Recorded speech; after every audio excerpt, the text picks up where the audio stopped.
A lot of time music, Arnold. It's so quiet. Joanna, please.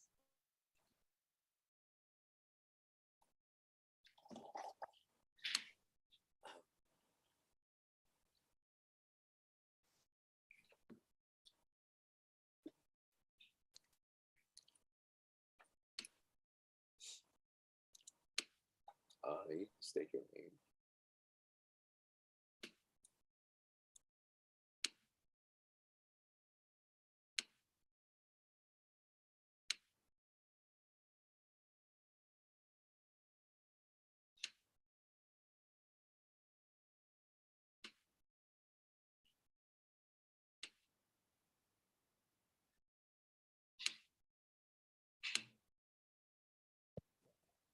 Hi, Maui. Maui Garcia, please. Welcome to MEP. Hello. Hi. Thank you.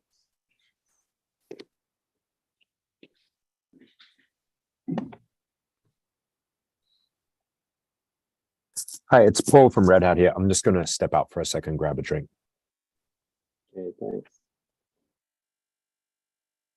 Hi, Paul. How do you pronounce your surname? Is it WHITEN or WHITEN? I think Paul stepped out, but it's WHITEN. WHITEN. Okay. Paul's mom is actually Pinay. Okay. So he understands Tagalog. Uh-huh.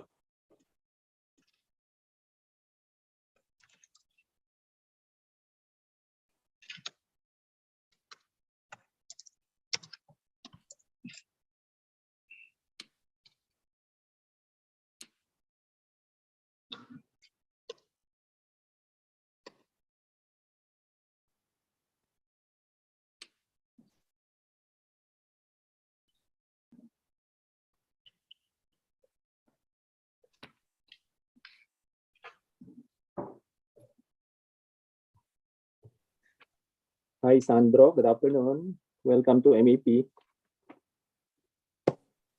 Hello, good afternoon. Thanks for having me. Afternoon. Sandro Aboitiz, also from Aboitiz Power Corporation, and Maui Garcia is from Trinity Insurance Brokers. Nice to have our new members joining us. Happy to be here. I hope you guys can also join the ICT committee and help contribute because we always welcome new members. Okay. Patrick, Eileen should be there, correct? Eileen. I think Eileen stepped out for a while. I saw a message from her. Patrick, how do you pronounce the middle name of Eileen? Is it Hudan? Probably. Sure. Hudan or Judan? Probably Hudan. Yeah. Local name. Oh, I'm just JIAO. gonna call her Eileen Jiao X. Hi, good afternoon. Sorry, did I hear my name? I'm back. Yeah, how do we pronounce your second name? It's Hudan. Hudan Yao. Yao. Yeah, like a Y. And then the Judan is Hudan, like an H. Hudan. Spanish, Filipino yun eh. Okay. Yes, you're right.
I realized I'm wearing the exact same outfit as in that picture.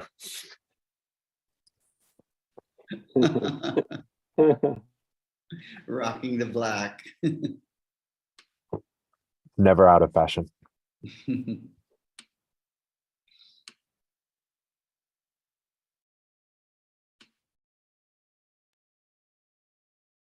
So we'll be starting in a few seconds actually. Just wait for Arnold to tell us. But the script, just for our speakers, we're going to have our usual general membership meeting activities, and our outgoing president will also be speaking, and then we have our incoming members we will be inducting, and then we will do our memorandum of agreement with LaSalle Benil. So those things will all be happening prior to the speaker. So the speaking order will be Paul WHITEN first, then ICT, JUDAN, JIAO, and then Dr. HARDOON. So then Teddy will be doing a what do you call this, our roundtable discussion. So hopefully we'll get some interesting questions there as well. Excellent. Look forward to it. Okay, so we'll just wait for Arnold's signal. Then we should be ready to start soon.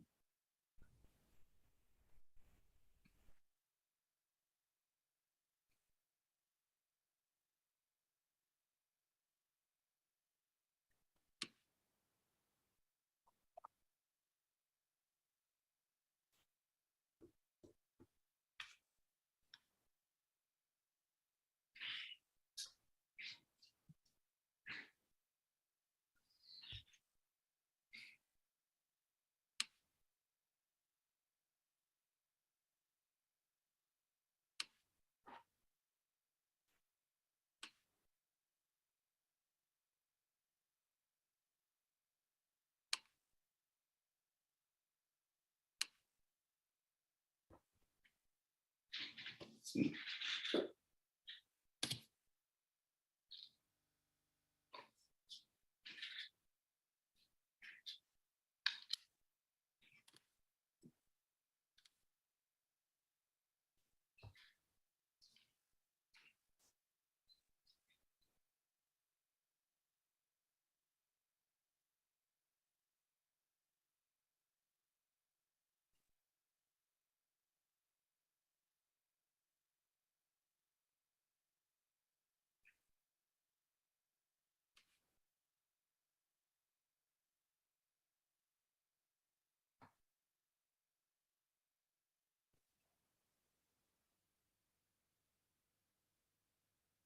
Good afternoon, AD. Welcome to MAP.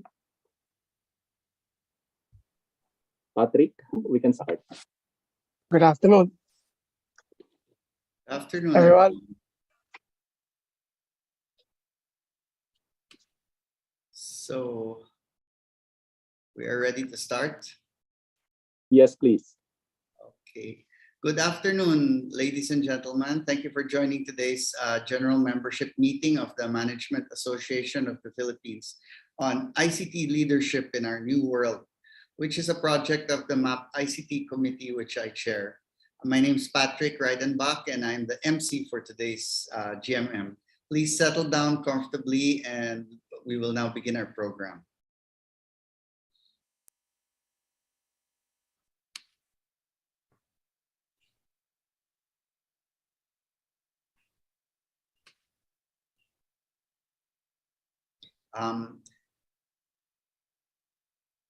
May I request everyone to pause and bow our heads for a short prayer to be followed by the Philippine National Anthem. So, our most merciful God, we come to you in our weakness. We come to you in fear. We come to you with trust. For you alone are our hope. We place before you the disease present in our world. We turn to you in our time of need. Bring wisdom to doctors, give understanding to scientists, endow caregivers with compassion and generosity and patience. and bring healing to those who are ill, protect those who are most at risk, give comfort to those who have lost a loved one, welcome those who have died into your eternal home. Stabilize our communities, unite us in our compassion, remove all fear from our hearts, fill us with confidence in your care. Amen.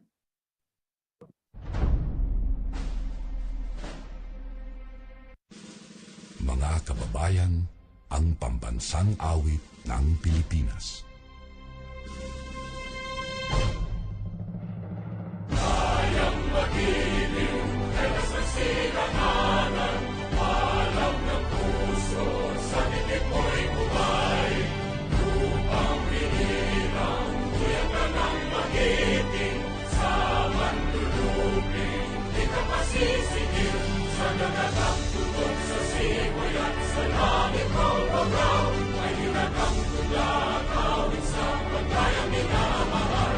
Ang isang ng atawad mo'y tagumpay na nagtitigil, ang bituin at araw niya kailan pang ay di matigilig. Lumanang araw ng warhabit pagsingka, buhay langit sa piling mo. Aming ligaya na pagkay mga amin, at mamatay ng dahil sa'yo.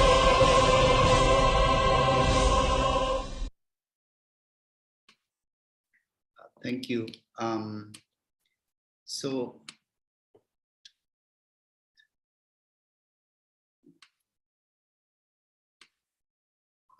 may I now call on our outgoing president of Management Association of the Philippines to deliver his welcome remarks.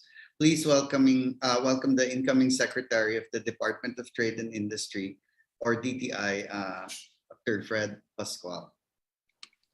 Thank you, Patrick. On behalf of the Board of Governors, the Management Association of the Philippines, I welcome you to the MAP General Membership Meeting. A special greeting to our distinguished speakers, Dr. David HARDOON, Ms. AILEEN Yao, and Dr. Paul WHITEN. Honored guests from the government, the diplomatic circle, the academia, the media, fellow MAP members, friends, ladies and gentlemen, good afternoon. This is the last MAP General Membership Meeting where I will speak as MAP President. I apologize to all MAP members for cutting short my one-year term as MAP President. As most of you know, and as Patrick has mentioned, I have been nominated as Secretary of the Department of Trade and Industry in the administration of President Ferdinand Marcos Jr. I'm happy to turn over the presidency to Metro Pacific President and CEO and former DPWH Secretary Rogelio Babes Singson, who will take care of the second half of this year as the MAP leader.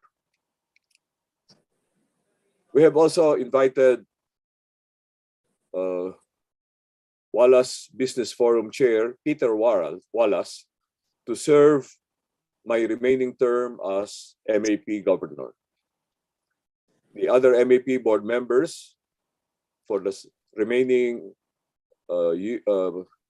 part of the year will include Dito CME COO Donald Lim as Vice President, SGV and Company Chair and Country Managing Partner Wilson Tan as Treasurer, Lazaro Bernardo Thieu and Associates Managing Director Romy Bernardo as Assistant Treasurer, CEO Advisors Incorporated Managing Director Maan Hontiveros as Secretary, Isla Lipana and Company, PwC Philippines, Chair Emeritus and ESG Leader Alex Cabrera as Assistant Secretary, Brain Trust Incorporated Chair Shell Habito as Governor, and FINMA Education Holdings President and CEO Chito Salazar as governor.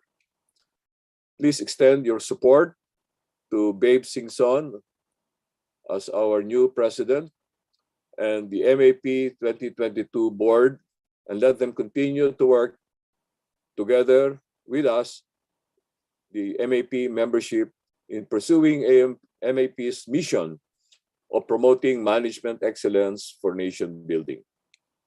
May I take this opportunity to thank the MAP membership for the honor and privilege of my having served as the 23rd president of the association.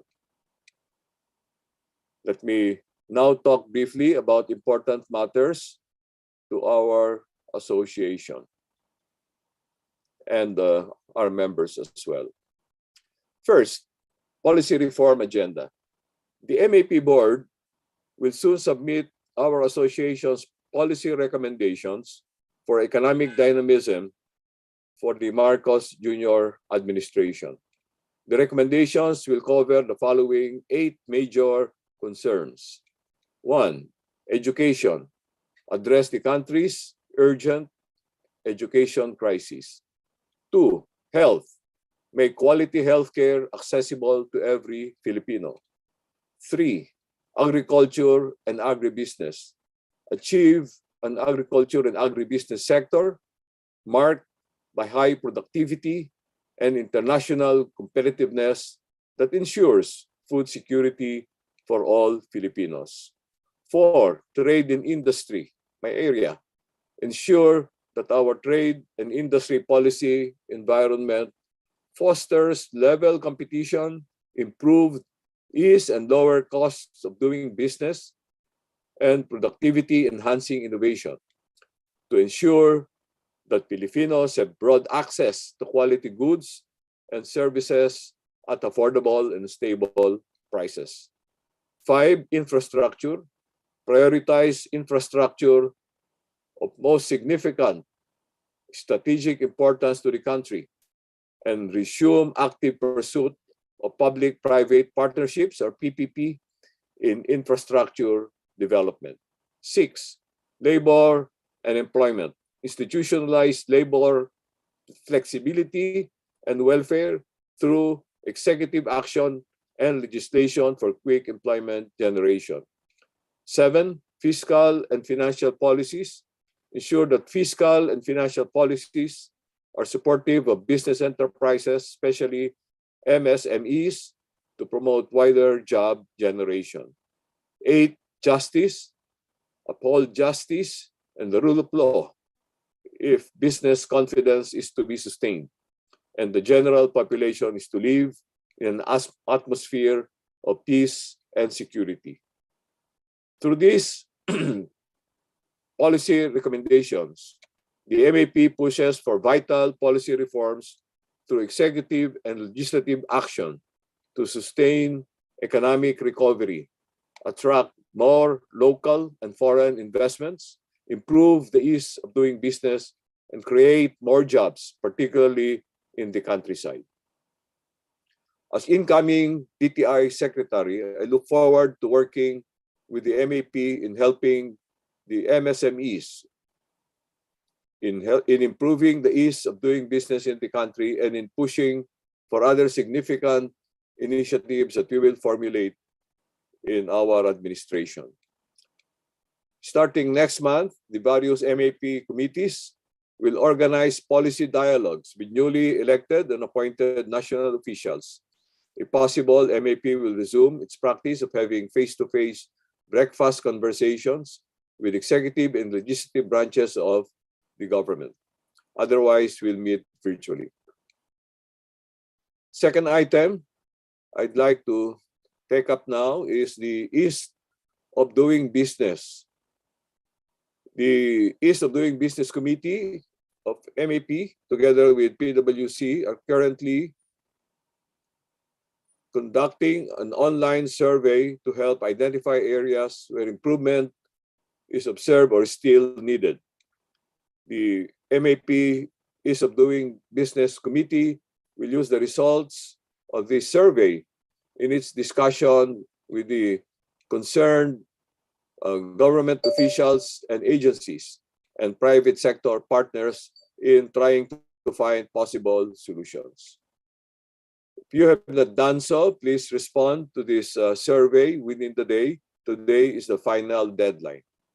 The result will undoubtedly be helpful to me also as DTI Secretary. Third item, the MAP search for MAP Management Man of the Year 2022. It's at this time of the year, once again, when we ask MAP members to submit their nominations for the MAP Management Man of the Year 2022. For over 5 decades now, the MAP has been conducting an annual search for the MAP Management Man of the Year to recognize a person of exceptional distinction in the practice of management over a significant period of time. Please note that a nominee does not have to be an MAP member, but only MAP members can submit nominations. Please submit your nominations no later than August 19, 2022.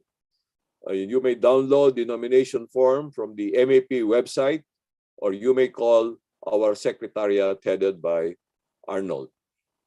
Fourth item, election of MAP governors for the year 2022-2023. Though this is a term of 2 years, 2022 and 2023.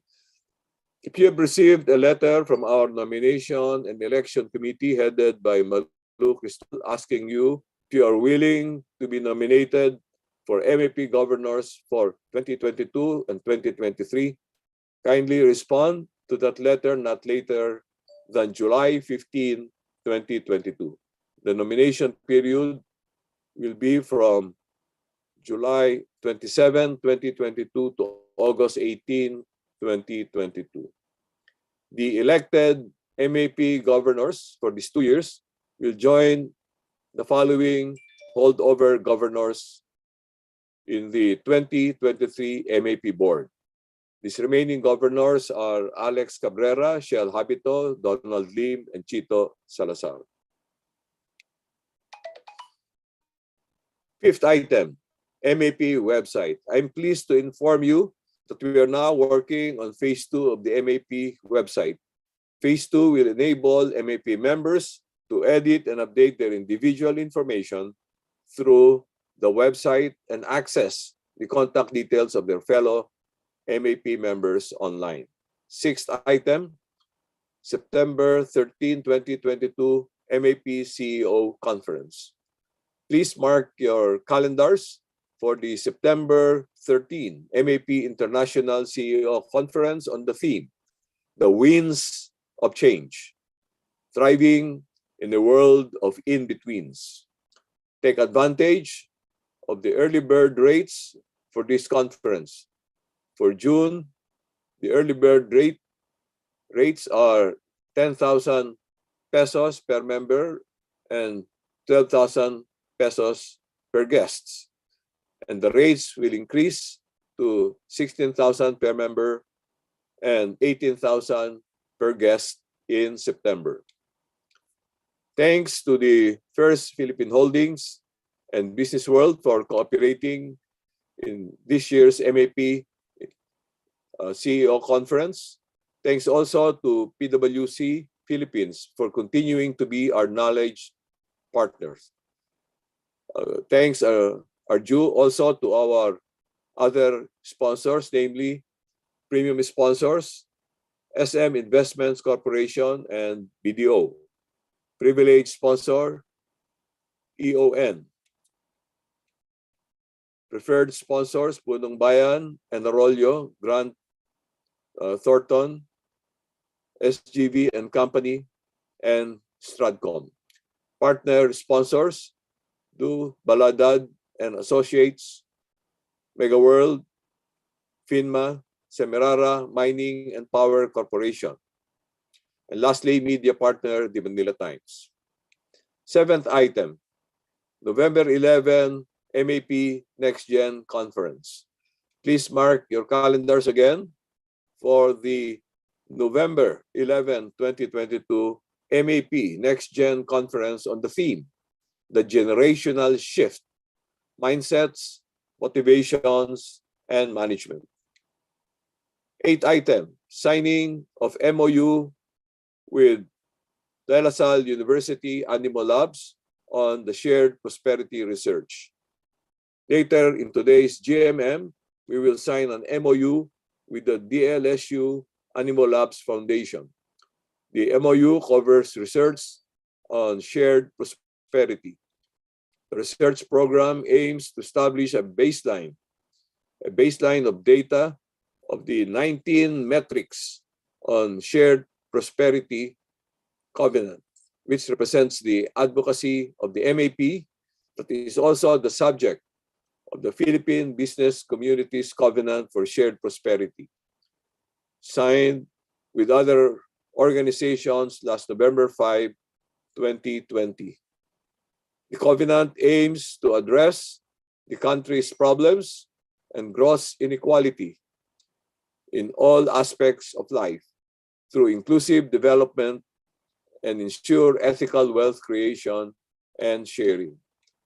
The MAP board has approved a grant of 300,000 pesos to DLSU Animal Labs Foundation for the said research program.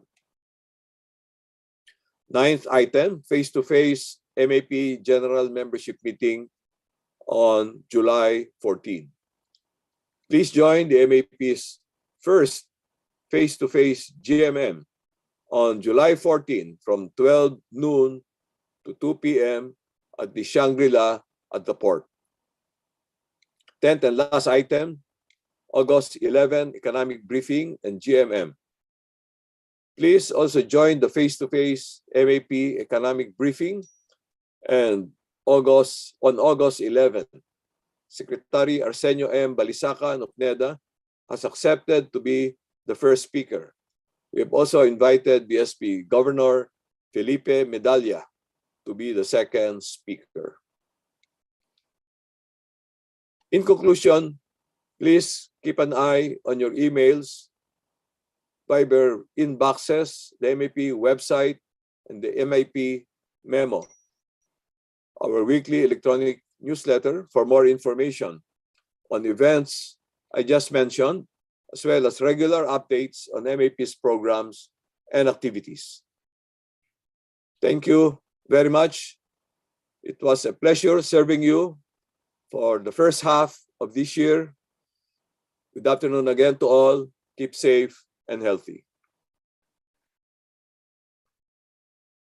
Thank you, President Fred. I feel sad that you will be leaving us, but it's good that we will have an ear within the cabinet, in the incoming cabinet. So what do you call this? At this point, we're going to do a presentation of our new members for induction. So I'd like to request all our inductees to open your videos for the next part of the program. So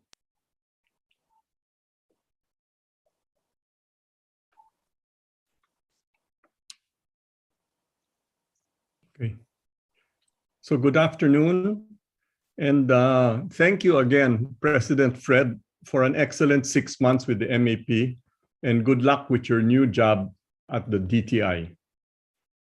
I am pleased to announce that this afternoon we're inducting 12 new MAP members who will increase the total membership to 1,083 members. May I now read the names of our inductees. First, Mr. Danel Aboitiz, Chief Commercial and Stakeholder Engagement Officer of Aboitiz Power Corporation. Line of business, power generation and distribution of renewable energy. Sponsors are Mr. Romy Bernardo and Dr. Fred Pascual. Second, we have Juan Alejandro Sandro A. Aboitiz, SVP for Commercial Business Unit of Aboitiz Corporation, Power Corporation. Line of business is power generation and distribution of renewable energy.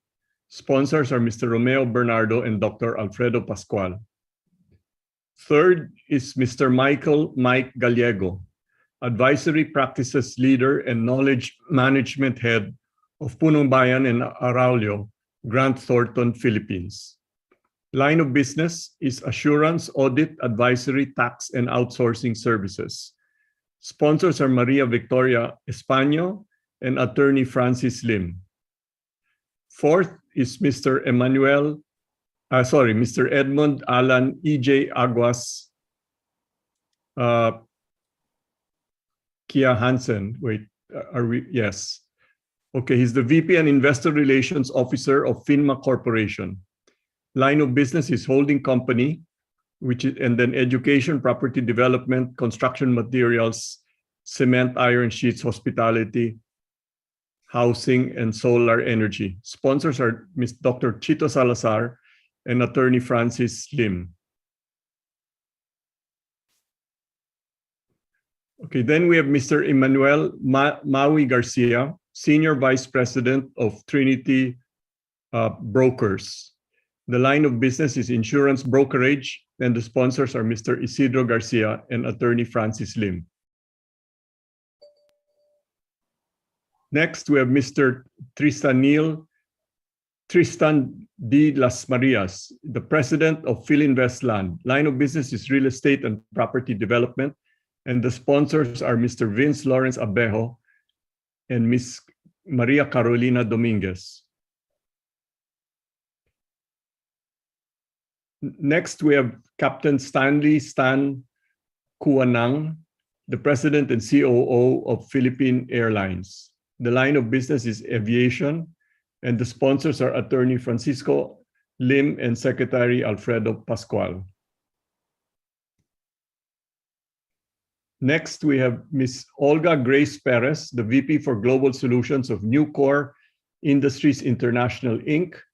Line of business is an end-to-end turnkey fit-out services, complete green and sustainable solutions-based products and services.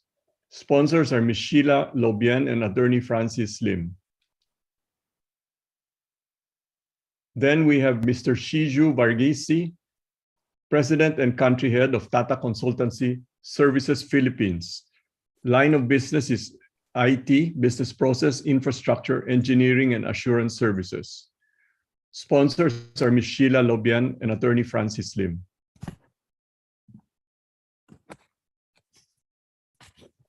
Joanna, we missed one, Mr. Villao. Yeah, no, you have to go back to the okay.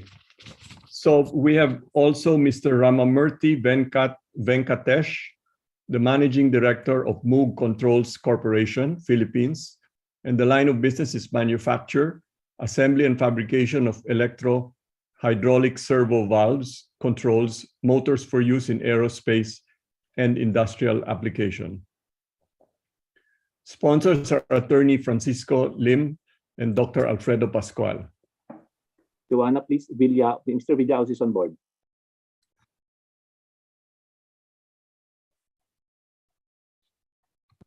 Again, is there any other name that we've missed? Mr. Villaos is on board. Joanna, please. Okay, so I have here Mr. Al Douglas Villaos, President and CEO of Core Energy. Line of business is retail electricity supply, solar energy distribution, and engineering solutions. Sponsors are attorney Felix C. and attorney Francisco Lim. At this point, I would like to call on our MAP President, Dr. Fred Pascual, to lead the online induction of our new MAP members. Thank you, Past President Gigi, and thank you for bringing in a big catch of new members to further expand our membership. I may request the inductees to please raise their right hand.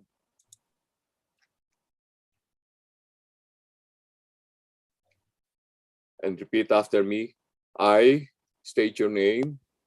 I, Stanley now, Do hereby solemnly pledge Do hereby solemnly pledge that I will perform well and faithfully And I will I will perform to well perform well and faithfully faithfully best of my ability, best of my ability, best of my ability, my duties as a regular member My my duties duties as a regular regular member, in order to contribute in order to contribute to the achievement of the objectives to the achievement achievement of the objectives of the Management Association of the Philippines.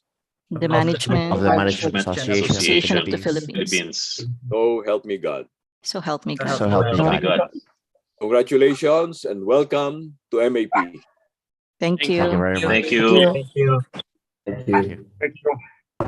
Congratulations, everybody. Congratulations. Congratulations. Thank you.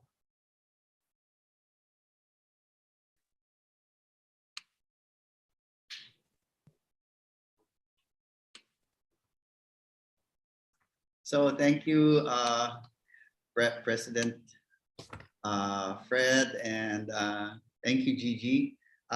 Welcome to our new MAP members. Now, before our program proper, we'll also have the signing of the Memorandum of Understanding between MAP and De La Salle University Animal Labs Foundation.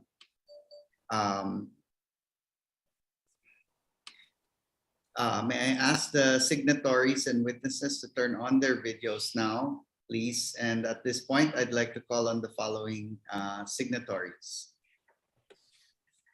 So representing MAP is MAP President Fred Pascual. And then representing DLSU Animal Labs is its Executive Director, Dicky Gonzalez.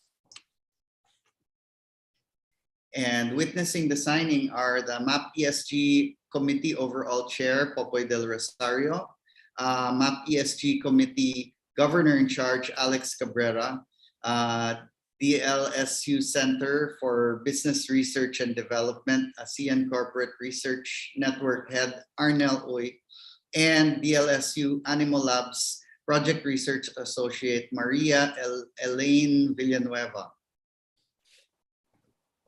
Hello, everyone.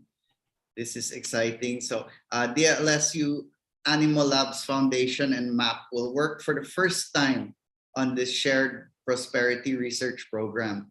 The main expectations from MAP are, number one, review and provide feedback on Animal Labs recommended shared prosperity metrics and other requirements. Number two, provide feedback and acceptance of Animal Labs recommended baseline data. Number three, arrange workshops with test run respondents and the target 200 members for the survey proper. Now, main expectations from DLSU Animal Labs are number one, for MAP to provide the needed study and research for the shared prosperity advocacy. Number two, to conduct the survey proper among the MAP's 200 members.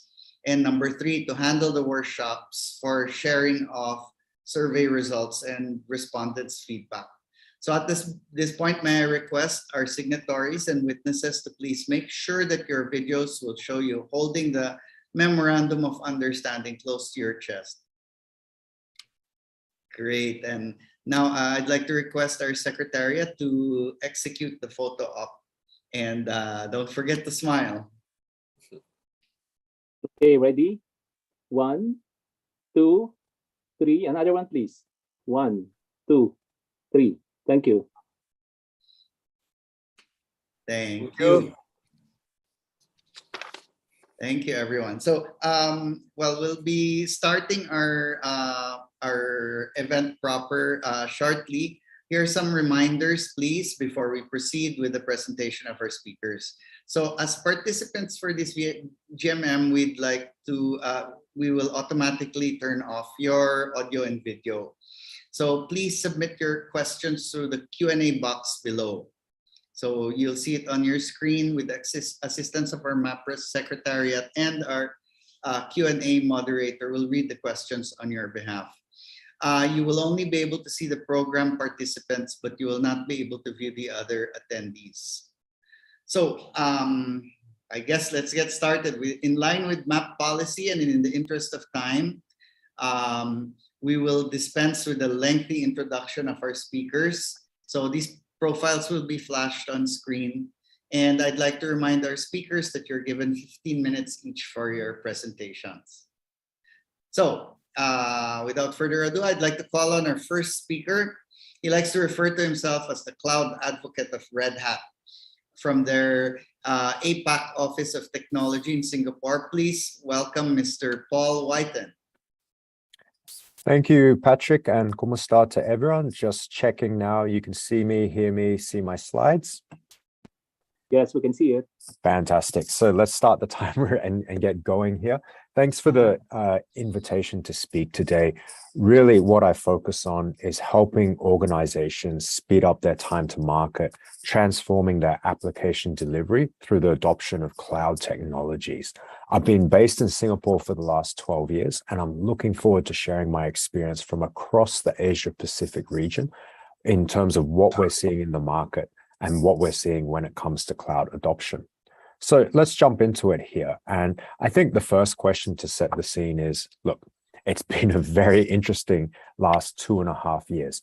Every industry, including yours today, from all different backgrounds, it's experiencing strong internal and external factors that are impacting both the goals and the execution of your IT organizations. So let's jump into a few examples here. Firstly, we've got banking, where technology is driving a new wave of disruption. Everything from open banking to the ubiquitous mobile technology, it's changing the way banks think about their interactions with customers. And this means IT teams and product teams are making changes and looking to speed up their delivery in order to adapt to the market changes. To keep up with the industry, banks need to deliver new IT systems and services fast.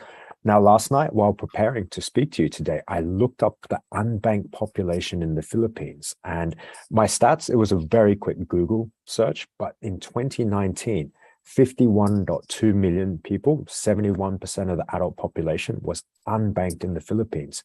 2 years later, in the middle of the pandemic, this number had been reduced to 41 million, or about 53% of the adult population. So the number of unbanked Filipinos has decreased because of the way banks are using technology.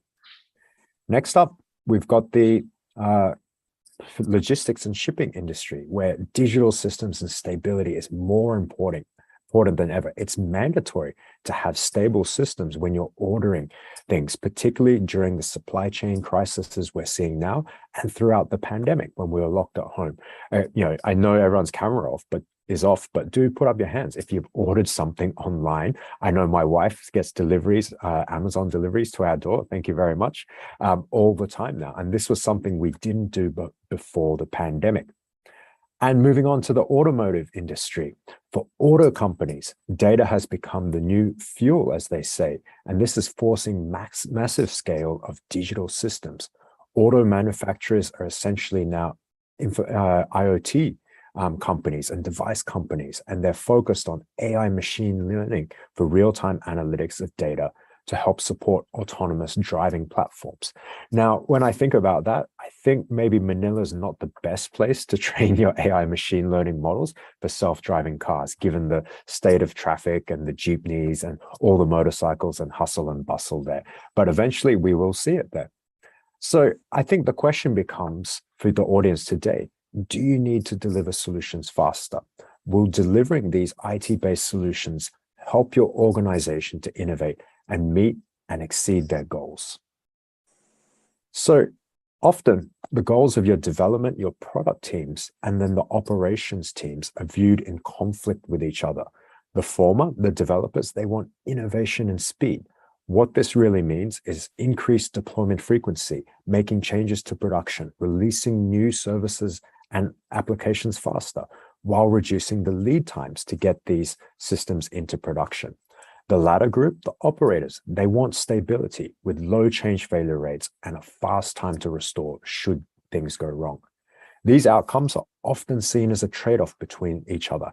However, research such as from Accelerate and various other DevOps groups show that increasing the speed of software delivery also increases the stability of software systems.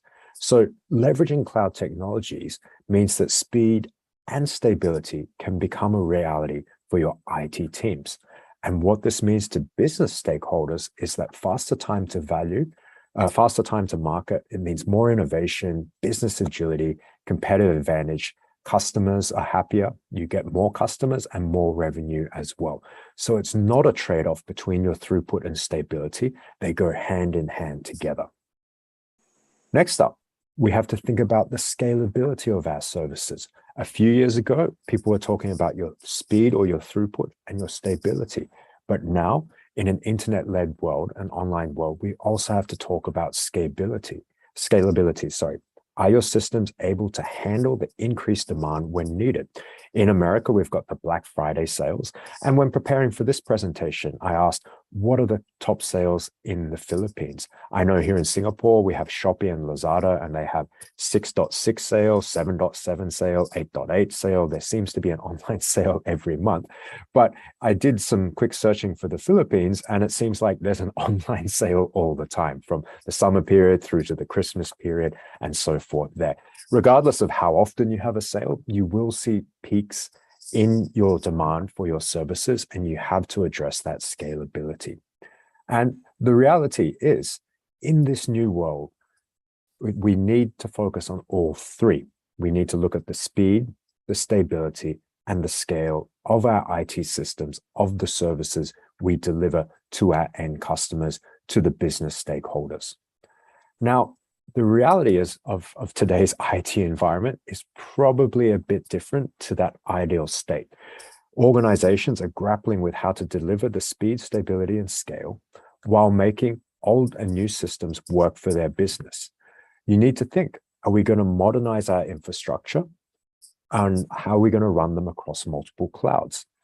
I ask you in the audience, how much of your time and resources is spent keeping the lights on, as they say, compared to spending on innovation? So when we look at your current state of application delivery, if you're like most of our customers here, you have a crazy mix of old and new when it comes to the applications you need to run your organization. Most large enterprises, and even commercial size and small to medium enterprises, they have existing applications, a large portfolio that are built using traditional legacy architectures and traditional software languages. In addition, every one of our enterprises is building new applications as well. They're trying to modernize these applications using newer languages, new architectures. You may hear about things like cloud native and microservices, these sort of buzzwords there. Also, you'll hear things like AI and machine learning. How do we apply data insights to make predictions and drive more revenue or customer satisfaction? So I think the challenge here becomes with how do you struggle or how do you manage in terms of serving the business with that application portfolio? Where do you invest in your modernization? Next up, we have to consider where we're running these applications in your business. Is it on-premise? Is it in the cloud? Is it in virtual machines and so forth? And many of our customers, they're probably already experimenting in the cloud. You've got AWS, you've got Azure, you've got Google Cloud, you've got private data centers as well. So in a way, your platforms are already what we term hybrid, but you need to consider the architectures behind that. Do they support and enable the applications teams for all those different environments? And lastly, we have to look at the development processes to deliver these IT services. You need to support your existing applications. You may have heard about waterfall delivery. You may have tried going agile, but now people these days, they're talking about CI/CD pipelines. They're talking about this DevOps thing. But really what it means to you as leaders here is you need to provide a mix of skills to support these different methodologies. Your IT teams need to keep pace and identify new ways to build and deploy applications faster. People are your most important asset, and they need to be trained and adapt over time too. So how do you move faster with the stability and scale that you need with this mix of applications, processes, and infrastructure? How can you help your teams work together to efficiently deliver software with the speed, stability, and scale? And you need that consistency across all those environments as well, on-premise and in the cloud. You need to provide flexibility and consistency. So you can have that governance and control and that efficiency as well. Hybrid is the reality today, and Red Hat believes you can make this work to your advantage. It can help transform your applications, the infrastructure, and the process as well to deliver that speed, stability, and scale that businesses need to be competitive today. Now, before I move on, I just want to quickly explain a few definitions to level set here. Firstly, when I say multi-cloud, what I'm referring to is that you're using multiple clouds from different private or public providers for different applications. But the challenge here is that the application on one cloud doesn't talk to an application on another cloud. So you're using different clouds, different infrastructure, but there's no integration between them. This is a very common scenario, but where we at Red Hat see the market going to is what we term open hybrid cloud. And we define this as a combination of public and private clouds with workload portability, integration, consistent orchestration, and unified management across all the environments. Really, the vision that we see the market going to is any application, anywhere, on any infrastructure, from the edge to bare metal to all the different clouds, managed in a common, consistent manner. That's what we're focusing on as the future to enable your speed, your stability, and your scale. So for the next part here, I wanted to talk very quickly around the challenges delivering these things. So why is speed important? It's important to deliver customer experience, to have that business agility, to deliver on what the business is asking for. How can, this leads to increased revenue, greater competitive advantage, and help the business realize its key goals. The challenges here, though, is it's hard for IT to move fast because there's a complexity in the technologies. There's also too many manual processes, and there's the burden of legacy processes, systems, and technical debt. ANZ addressed this. They modernized their IT platform, migrating from a legacy IT environment to a flexible solution to keep pace with their business growth. As a result, they accelerated deployment time by 98% with no downtime. Productivity and collaboration saved 6,000 work hours per year, and they reduced the total cost of ownership as well. Next up, looking at stability, I talked before, you need speed, you need to go faster, and you also need stability and resilience. With the right foundation, you can help deliver the outcomes to the business in terms of end user satisfaction, driving customer success, improving IT productivity and efficiencies, because you're not constantly troubleshooting and firefighting the IT systems. The challenges, though, to stability are you have inconsistent configurations, security vulnerabilities, lots of manual processes, and human error. The United States Postal Service, they addressed this during the pandemic. They stood up a new application platform focused on stability and availability. They were able to survive this high demand period, but they were also able to cut development cycle time from more than a year down to the months or weeks, increasing that speed and bringing up the stability as well. Lastly, we look at the scale. And once you have that stable foundation in place, now the operations and architecture teams can focus on scaling their services there. What this means to the business is that they can meet the increased customer demand without reducing the customer satisfaction. It drives top-line revenue and it allows you to take advantage of new market opportunities. The challenges, on the other hand, are scaling out is often challenging because there's too many different systems, too many platforms, too many manual processes. It's very expensive and it can be labor intensive as well.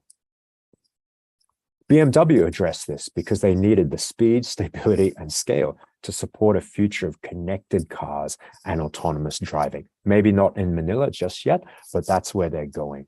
They built their connected drive platform with Red Hat, which scales up to handle over 1 billion, that's billion with a B, requests per week from over 12 million connected cars. And to aid this, they have clusters in regions all around the world working together to process that data to build these self-driving car networks. So to wrap up here, speed, stability, and scale can help you transform your business in the hybrid world. Many customers we talk to are balancing these challenges and the hybrid nature of their environments. Red Hat's stack of solutions and our partner-led services can help you transform your applications, your infrastructure, as well as your development, IT processes, and your people skills. So given your goals and your current state, which of these outcomes is what you want to focus on? That's what I'll leave you with there. So in closing, thank you for inviting me to speak today. I look forward to answering your questions in the chat later in the session, and I'll hand over to our next speaker. Thank you very much. Thank you, Paul. Thank you, Mr. Whiten. Yeah, that was really interesting. Boy, I'd like to know a little bit more about the real life transformation of BMW and UPS. I'd like to introduce our next speaker now. Please welcome the President and Country General Manager of IBM Philippines. And she's also our very own MAP member, Ms. AILEEN JUDAN. Hi, AILEEN. Good afternoon. Am I clear? Everyone hear me? Clear. Okay, good. All right. I'd like to share with everyone, and first of all, congratulations, Dr. Fred, as incoming Secretary for the DTI. You know, I'm sure MAP and, you know, we all here will provide support for you. And congratulations to the new members as well. What I'd like to share with the MAP community here, and I do know, I noticed there are other organizations as well. I picked up a few trends that I think will be relevant for us, both business and technology, that we should be mindful of, are already there or at least starting, so that in one way we can take advantage of this. So I'll just pick 5 that, you know, hopefully will be good for you all to know. The first one is really sustainability. I know this is already a very much a board level topic. Many of us here are leaders of organizations in our own right. No? But if you look at this chart over here, IBM does a study across CEOs around the world, thousands of them with face-to-face. And, you know, of course, during the pandemic, it was a mix for us. But you look at the blue line here, even when we started in 2004, environmental factors is one among many others. The question was, what is the most important external factor that you think is going to impact your organization for the next 2 to 3 years? Look at the jump of environmental factors, and the very specific area within that is really the concern around sustainability.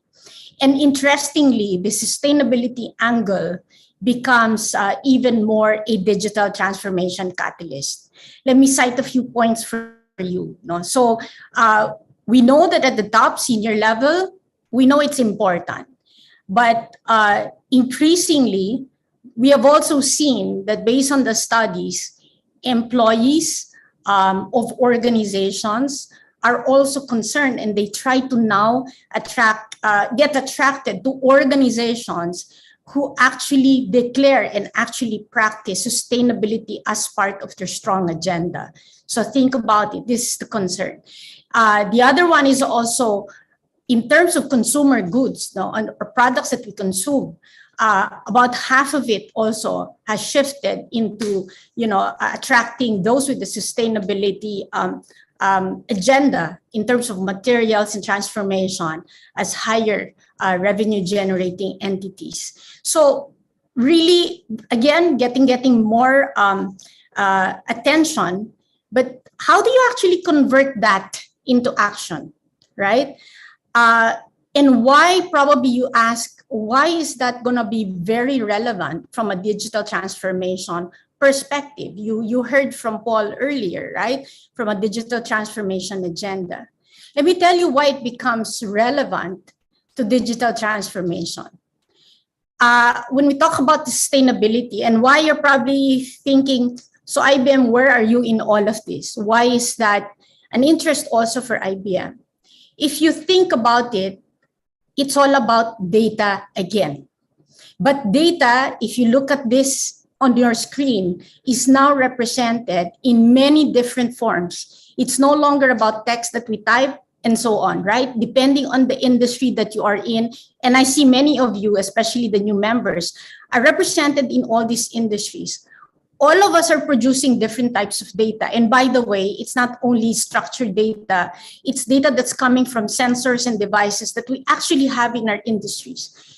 Today in the Philippines, even pipelines, in the power plants, they actually give us data. Our phones give us data all the time, right? But how do you actually harness all of that data and put them all together?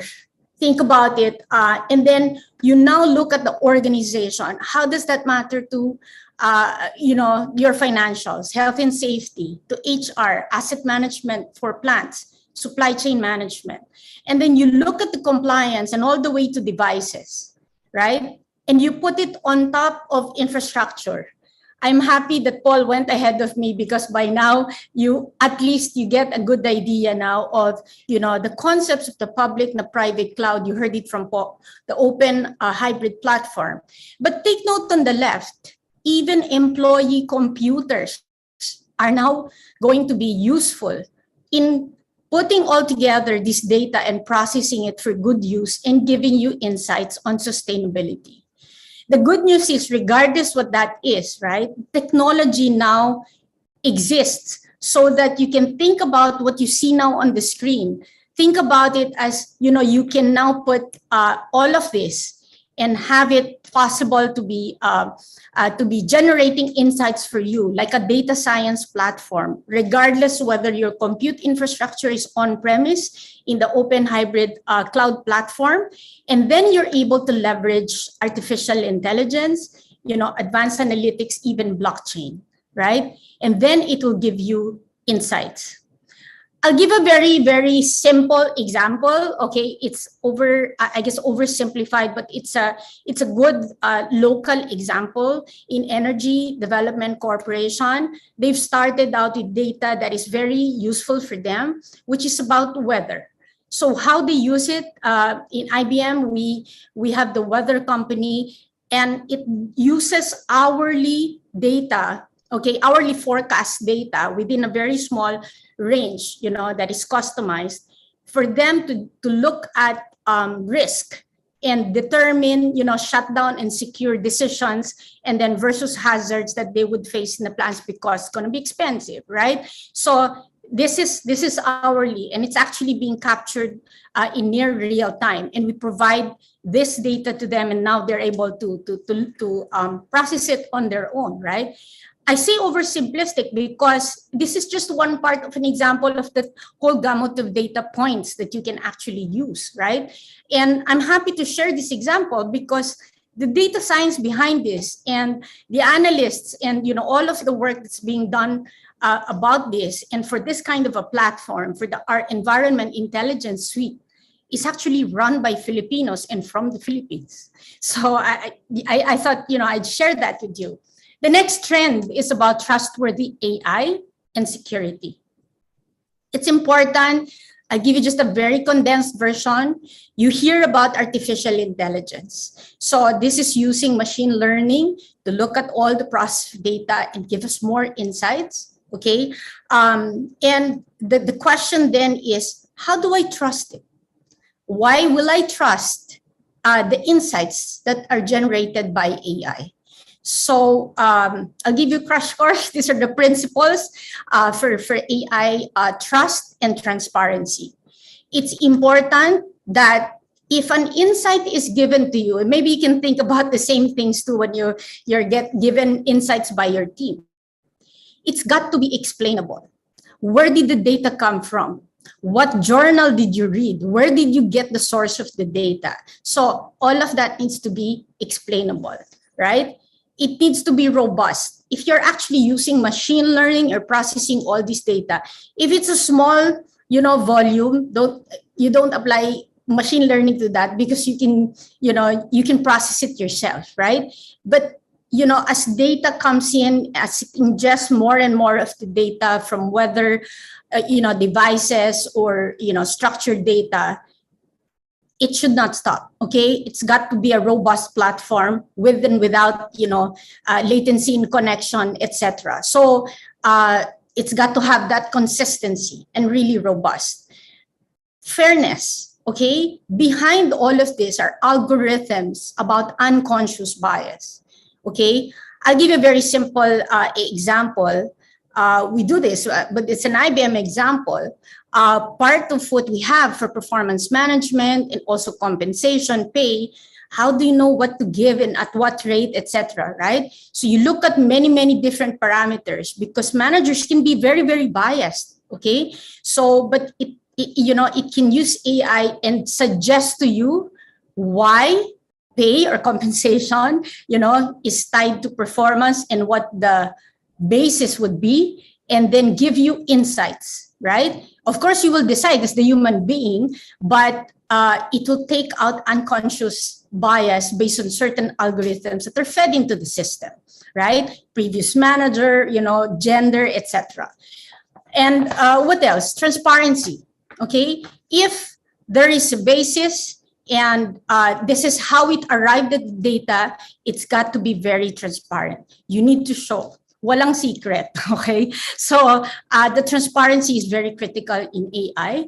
And of course, right at the heart of that, of course, are the principles for data privacy. So within AI, that realm, it also is going to be very, very relevant and useful as we go to similar for the same trend, getting into security.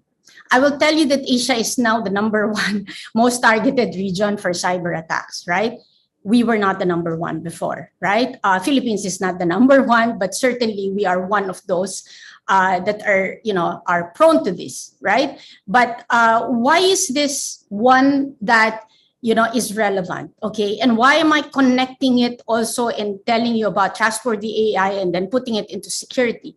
And it's because when you have a lot of these cyber attacks, it's many of these data points, right? And attempts and data all over that's going to be hard to track, right? So you want to be able to use machine learning, artificial intelligence, again, to augment your intelligence and what you can do as your skills.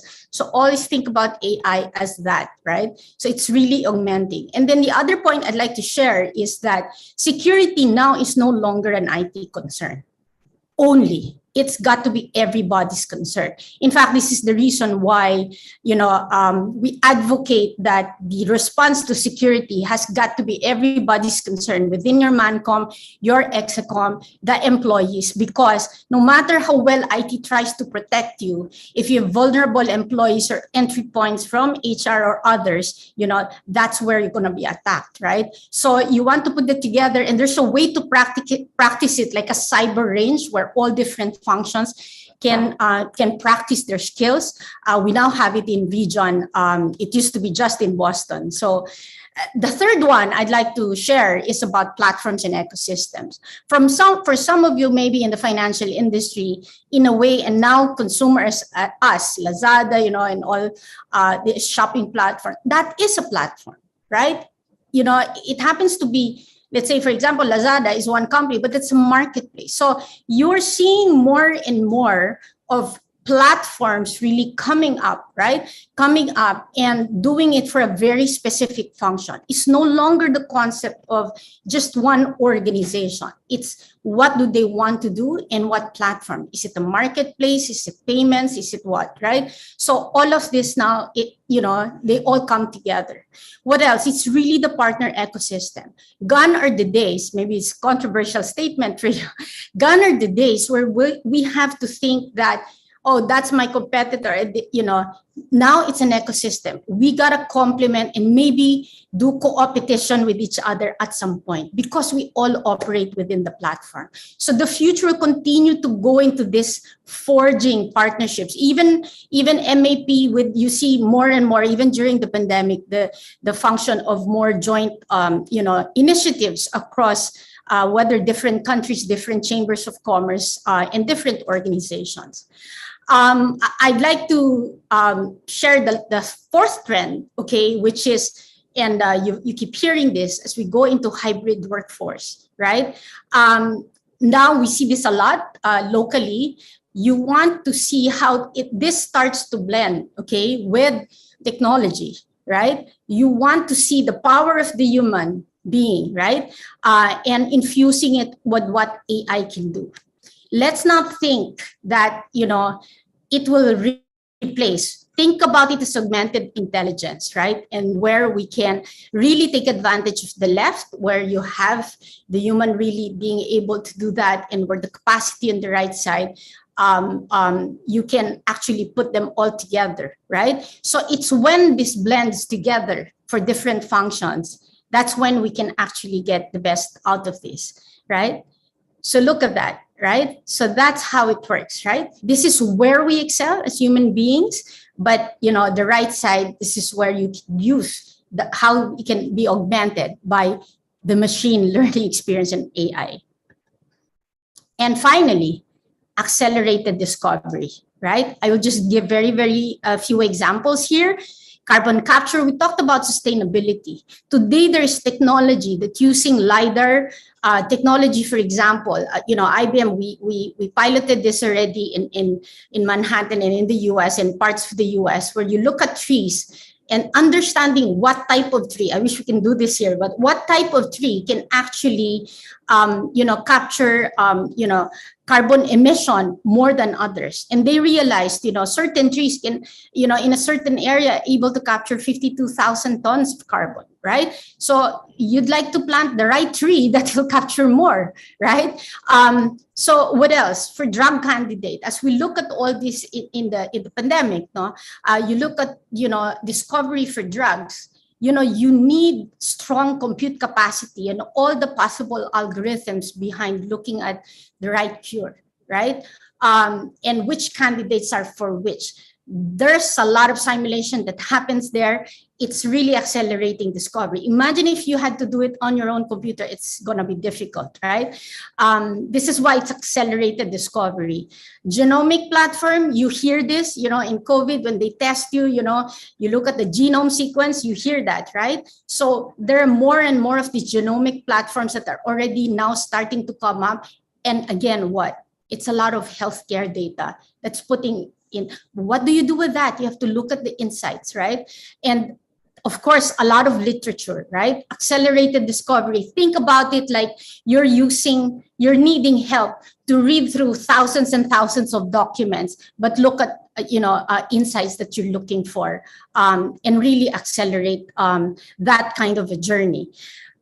So I'd like to just, shortly end by giving you this graphic, right? Because it's like you standing in the middle of the sea, right? You get stranded, but what happens, right? You have available data, but the understood data is very low, right? So what you'd like to do is really to minimize the gap. So it's called the gap of not knowing, right? So you want to use and get help from technology that allows you to minimize that gap and help us to actually process it. I thought this was a very simple way of, moving forward as we do. This is my final sharing with you, the digital shift. As McKinsey had said, it's been disintermediated, but you see the percentage of the channels that have been affected by digital. So 7 out of 10, I think I don't need to convince all of you because we all have been users of this in the last 2 years. We have seen ourselves transform for digitization, and we will continue to see as we get into the new government, digitization. I keep hearing this with the new leaders as well, that this was going to be a real clear play. But I think, with public-private sector partnership, and I'm sure with MAP, we will all become a good part of this. But I wanted you to be assured that technology, in very many ways are really a good part of this already. And we now have the ability to take advantage of that, even with Filipino talent. So I hope we'll continue to have this conversation. And I'm sure the next speaker will also talk to you more about data. Let me stop here and I will be happy to answer any questions that you have later on. Thank you, Eileen. Wow, that was really interesting. It's a bit daunting, and all that's happening, but we have experts like you and Paul to refer to when we need help. I'd like to introduce our next speaker, our final speaker. He's the Managing Director of Aboitiz Data Innovation, and he's the External Advisor of Singapore Corrupt Investigation Practices Bureau, Dr. David HARDOON. Thank you very much. Let me just share my screen. It's just a couple of slides that I have to really more help me in terms of the discussion. I kind of wanted to talk about some of the underlying trends that we're seeing, we're experiencing, and impacting all of us either directly or eventually in the pursuits of usage of data and artificial intelligence. Now, listening to the two speakers before me, I think quite a significant number of points have already been made. So I'm going to try my best not to repeat them, and perhaps also expedite jumping into the Q&A, because I believe there'll be quite some interesting questions. So I wanted to start off and kind of really break it down across three key verticals. Now, we all have heard of the various values and benefits that should and may and do come from the usage of data specifically, meaning the whole breadth of the various applications from an operational perspective point of view, all the way to the use of more machine learning, AI, and so forth. But to be very honest with you, I actually bundle everything together as data, because AI, in the end of the data, is data. It's just a potential outcome and an output that's coming from that. So I wanted to break this down into kind of three underlying trends, which kind of really cover policy, people, and ultimately the role of data within the broader sense of the impacts, again, from a trends point of view with respect to sustainability and a governance perspective. Now, starting off with policy, and I deliberately kept the slide, slide exceedingly simplistic, is there is a significant array of underlying activities that are occurring. And if you take a canvas, both locally, regionally, as well as internationally, and allow me to kind of walk you through this, because while its time may seem quite, to a certain extent, daunting, there are different dimensions in which are applicable in terms of data. I always like to half joke that I call data the onion, because what you find that one simple and very simplistic term, data, in fact has multiple layers where every time you peel one, you discover another, and sometimes you cry a little, just like an onion. So you're finding that policy is kind of breaking down to the more public aspects of governance, ethics, accountability, which is kind of a bit of a derivative of privacy-related ones, such as GDPR. These would be the most recent of the European Commission AI regulations, the California Algorithmic Act, as well as some conversations that are occurring here. Now, these are actually quite significant. Why they're significant? Because they are impacting our own considerations on how we can use the applications of data and the applications of algorithms within an organization. What are the potential constraints or governance and the controls that need to be put in place? Not just taking into considerations the implications of privacy and controls on data, but the downstream potential implications all the way from an algorithmic point of view. Then if we extend from there, we're seeing and potentially applicable to some from a trades perspective.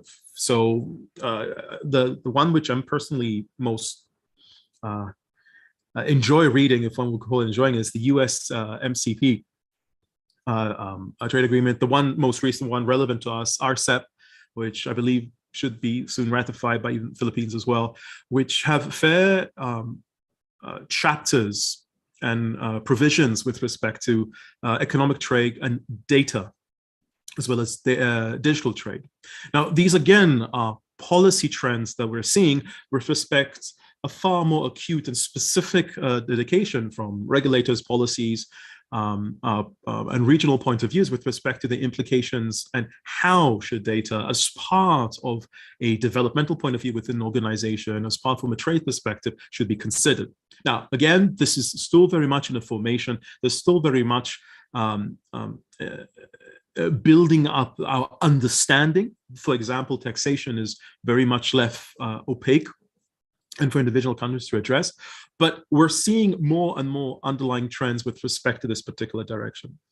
And then finally, individually and locally from a regulatory perspective, and this is across different individual pillars. Now, I wanted to highlight this because this is a very significant range of trends from a policy point of view, specifically on the treatment and the approach of data. And while at times could be a bit overwhelming, essentially means that as organizations need to take a consideration in terms of, well, making sure that certain considerations, protocols, governance are taking place from a data governance, which is something which you're all familiar with, from potential implications and impacts coming from the use of internal data and from the exchange associated within it. So this is one of the key ones that are coming out. And what you're also finding that there's more and more exhibits of guidelines, not just policy perspective, but guidelines coming out with respect to that, as well as underlying use cases to give indications of perhaps what can and cannot be done effectively.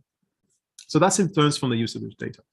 What we're also finding, and perhaps on a slight lighter note, is quite a significant, and again, from a regional perspective, if not global point of view, indications and policies which are occurring with respect to the investments and the developmental aspects of data and AI.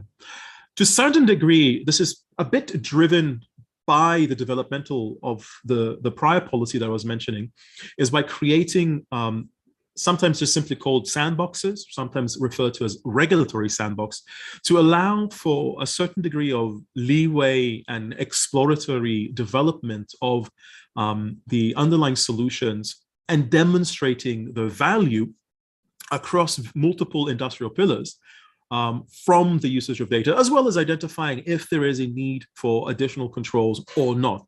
In fact, the interesting things, if you look at some of the operating sandbox, both in the Philippines, Hong Kong, Singapore, amongst others, UK, and so forth, and this is just a personal perspective, you're finding that a lot of the learnings from the regulatory sandbox is, in fact, that a lot of the existing policies that are in place are sufficient. And it is just more of a matter of a different trend using different types of underlying techniques associated with it. So that's one. And then finally is really the preparedness, which is also an investment point of view with respect to the workforce and the investment in terms of the preparedness of the people in terms of dealing and incorporating the adoption of data within an organization. You're seeing an increasing investment, and this is across both from the more central cities all the way to rural areas, in terms of how to prepare, not just from a STEM point of view, but from an ICT perspective, the capabilities and the skill sets of individuals from a company's investment point of view, from a governmental investments perspective, from an academic and educational one. We're finding that the usage of data is, in fact, contrary sometimes to a lot of a perspective that it would erode jobs, is in fact creating a significant range of them.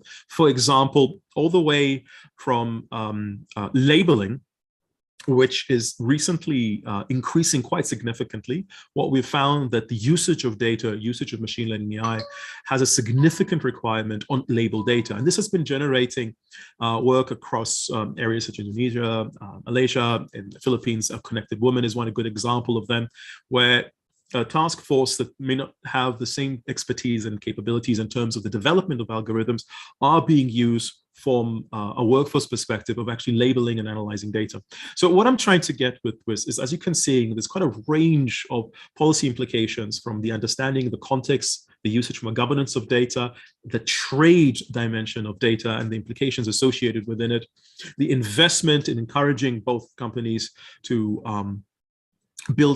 establish or build up capabilities, all the way down to the investment and the training up of people from lower task jobs such as labings, all the way to the more ICT infrastructure developmental aspect of things. So these are the kind of the underlying trends we're seeing specifically across the region, as with the adoption and the hunger, to a certain extent, of using more sophisticated capabilities across the change sorry, not across the change, but across the adoption of data. And one point that was actually mentioned earlier by the first speaker, if I'm not mistaken, is this had really expanded over the last 2 years with COVID-19, where the dependency on less tactile type of engagement and a more digital one has been growing. Now, with that, and I wanted to add, and this is just a screenshot of WEF ICT charter with respect to some of the investments that are occurring, and the focus of those policies and investments, specifically in terms of people, is with respect to the different degrees of the competencies and, in fact, character qualities, interestingly enough, due to the complementary aspect of using robotic and data as well as AI underlying capabilities. So in fact, it's not just about the creation of jobs, but the specification of the type of skill sets that are needed for those underlying jobs, again, across the spectrum, be it within the more white collar all the way to the blue collar type of aspects of them. So policy, jobs, and the investments in encouraging them. Now, I also wanted to focus on the human dimension of it, because what you're finding, and again, these are trends that are occurring or co-occurring, is a significant element with respect to the human development and actually well-being with respect to the usage of AI. Now, I like to use the term of technologically human, and this is very much driven by the growing realization of where data and the technology that's derived from it is exceedingly good at, such as the elements which is kind of represented on the left-hand side, which is memory, attention, large-scale search, stamina, and so forth. It is exceedingly good in doing those underlying things. And perhaps from at least I can speak for myself, human capacity point of view, not always as great as, but at the same time, there are underlying dimensions which, at least as of yet, in a large-scale, systematic, and industrial point of view, the technology and the usage of data have not been able to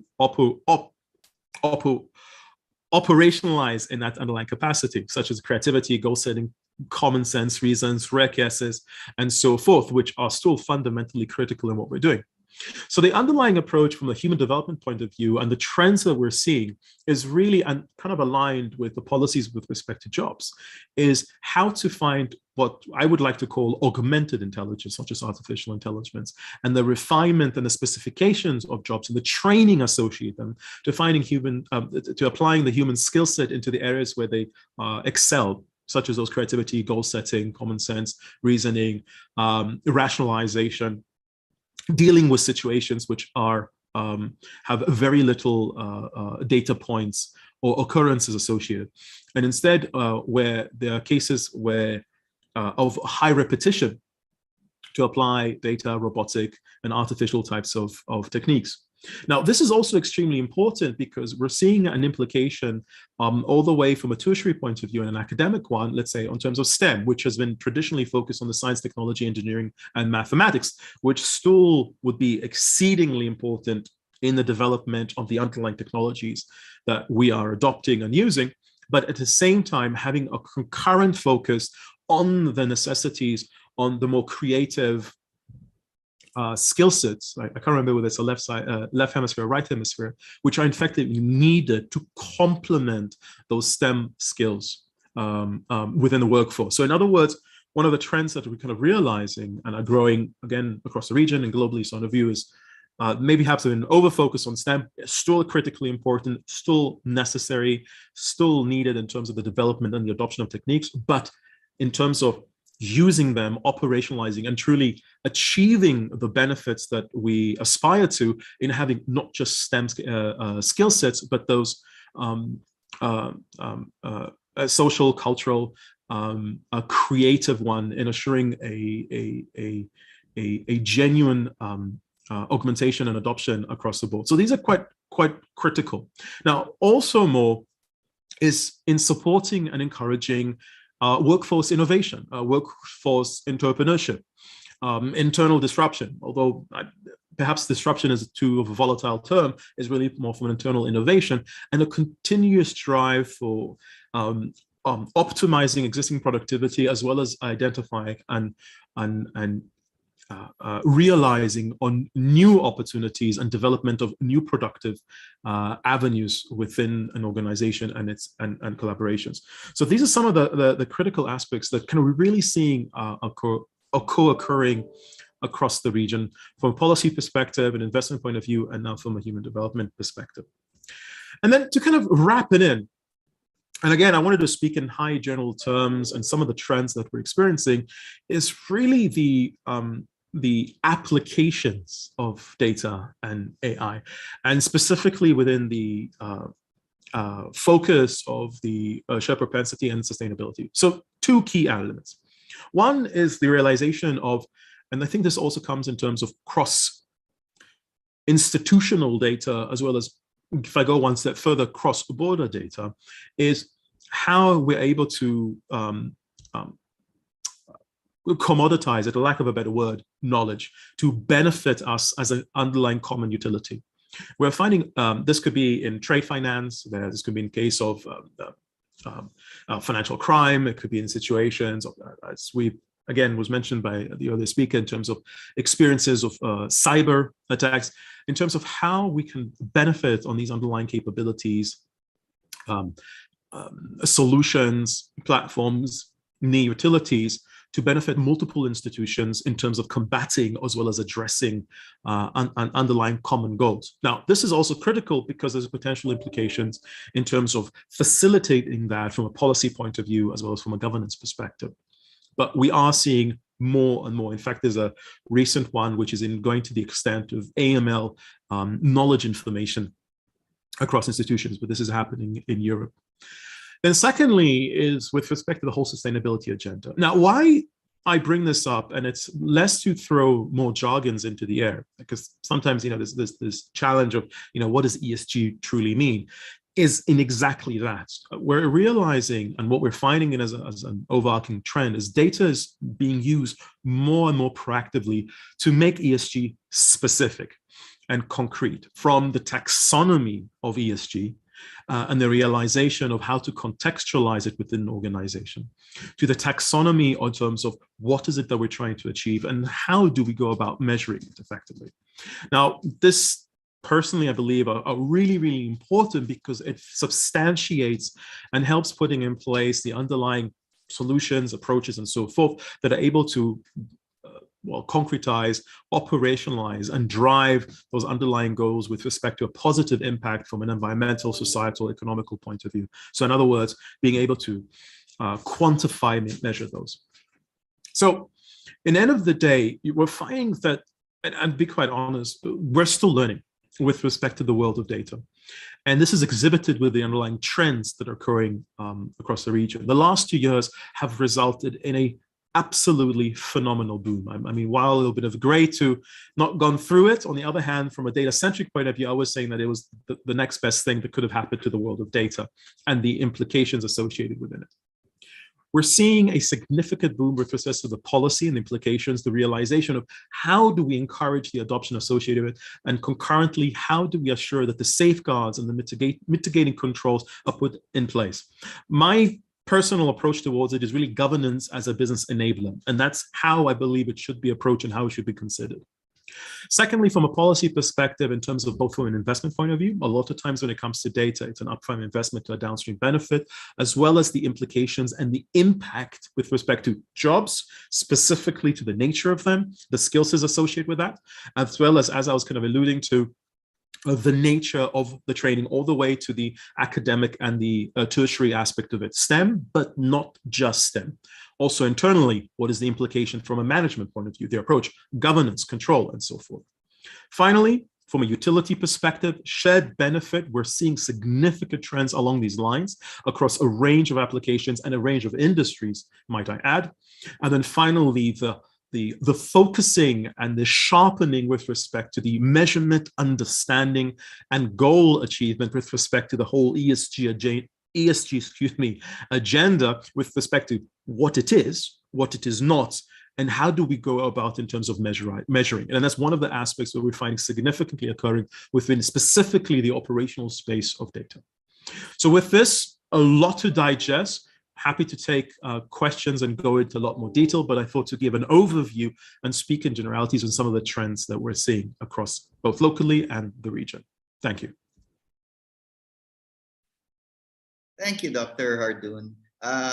Boy, that was quite interesting and kind of dovetails also in our with our previous webinar on Hugh Machine, where we pick the best of technology and our own human traits. So at this point, I'd like to call on the Vice Chair of the MAP ICT Committee, who's also Managing Director and CEO of the Land Registration Systems, or LARIS. He will serve as our Q&A moderator. Please welcome Mr. Teddy Sumulong. All right. Good afternoon, everyone, and I'm blessed to be here.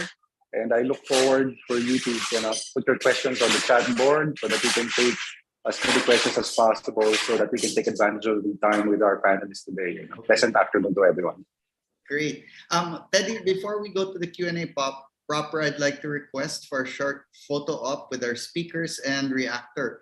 May I request Dr. Hardoon, Ms. Yao, Mr. Sumulong, and President Fred to please open your videos. Let's look at let's do our photo op. Arnold, take it away. Joanna, Fred is not on the screen. Sir, Fred is out. Okay. Oh, that's too bad. Okay. Okay, ready? 1, 2, 3. One more time. 1, 2, 3. Thank you. Thank you. Okay, for the Q&A, take it away, Teddy. Thank you so much, Patrick. And again, pleasant afternoon to one and all. And, I'd like to just start here. There's so much insights and rich experiences that our panelists are putting together today. And maybe just kind of step back. I think that the question that a lot of our members will be asking is, they're in different stages of their business, is what can we share with them as far as the journey is concerned? I mean, some are in midstream in terms of where that journey will bring them, and some are really at the very start of that journey. So maybe let's just kind of warm up things, and I'd like to have everyone kind of just give their best practices, or at least suggestions for mid-sized companies in terms of what they think would be a good start given the situations now. And then I'll ask a bit more specific questions later. So maybe let's start with ILEEN, and any suggestions as far as the members of MAP, and then we'll go around the table. Thank you. Sure. Teddy, thank you. And I guess I wanted to also pick up, I saw a question in the chat on digitization and digitalization. I think when you mean journey, you're probably referring to their digital transformation journey. Precisely. Not the career journey. Okay. So no. I think, so we're mindful that not everyone is a very large organization here, right? So I'd say you want to take stock of, really what data do you have? What data do you own? What data are you can you control? What data do you want to protect, etc. Right? You want to be able to don't just go into digital transformation just wanna because it's the trend, right? Go for it because you're trying to answer a specific question or a specific concern. So in the digitization versus digitalization, let me just take that for a moment, just very quickly. When we say digitization, do I want to digitize forms because it has to be contactless because it's hybrid now and it's pandemic, right? So therefore you want to digitize, example, e-forms, you convert the form from paper to something electronic, right? So you want to start off with that. But that's just the beginning. It's digitizing, right? Nothing is forcing you to digitalize yet, which tends to imply you're transforming a process or a business model already. For example, you want to go all the way from the e-forms to now they can pay via QR or pay online. That's transforming into a different model. So that's digitalizing. So work with, I'd say start off with taking stock, what data do you have, right, that you're going to play with, what's important to you, and then start with doing something where you can digitize, and then you start to grow from there, right? I will also end by saying, wherever you are in the journey, start anyway. Do not wait for things to be absolutely clean. You will never start, okay? Totally agree. Yeah. In fact, ILEEN, the worst thing to do is do nothing. And then that's the reason that, companies can innovate quite quickly and you don't want to be left behind. So I agree that you need to do something and to ensure that you innovate and not be left behind by competition. So, and any inputs, Paul? Sure, thanks. I'll jump in. David later on. Yeah. So I think that's a good point. Don't do nothing. Don't get stuck around waiting for the perfect plan or the perfect time. You'll end up in that paralysis by analysis mode where nothing gets done at all. And we'll be on cloud 3.0 or whatever is the next big fad. I think one general piece of advice that I have for organizations modernizing, innovating, moving to cloud, and this applies to all those situations, is to really take stock of what your core business value is and make sure you align the why are we going to cloud story to that core business value. Too often I speak with executives, whether it's in the SME space or in the enterprise space, and they say, hey, we're going to the cloud. And I say, why are you going to the cloud? And they say, because we were told to, or because there was a billboard at the airport, or some reason like that. So really aligning the why and understanding what the business outcomes you seek to gain from moving to the cloud, that is key. And then you can align your resources and your strategy around that. And then that takes us to, no doubt, what we'll discuss later, the strategies around implementing it and so forth. But understand, what is your core value? Do you have that competency in-house? What's the outcome you're looking for? And if you don't have that competency in-house, can you outsource it, right? Do you want to spend time building a cloud platform? Does that make sense, especially if you're an SME? Or do you want to just rely on other organizations consulting as a service models to deliver the platforms, the foundation, so you can deliver the innovation, that core differentiation for your business there? Dr. HARDOON, over to you. Oh, please call me David. In fact, I want to build on what Paul was saying, and I'll go even one step further now. My space specifically is AI, and my strongest recommendation for anyone who wants to do AI is forget your AI strategy. And the reason I say that is because unless you're an organization which your business is technology, focusing and starting from technology doesn't make sense. It's starting, and I'll add to Paul's why, you start with the what. What is it that you do? And the moment you do that, it's actually exceedingly clear. You're trying to sell more to business, to your customers. You're trying to improve operational efficiency. There's a very clear underlying objective. Then there's the why you're trying to do that. And then fundamentally is what's the best approach? And it may be it cloud, be it local, be it rule-based approach, be it an AI. Essentially, that will come from that. So to your question, Teddy, of whether you're a small, medium, large, it doesn't matter.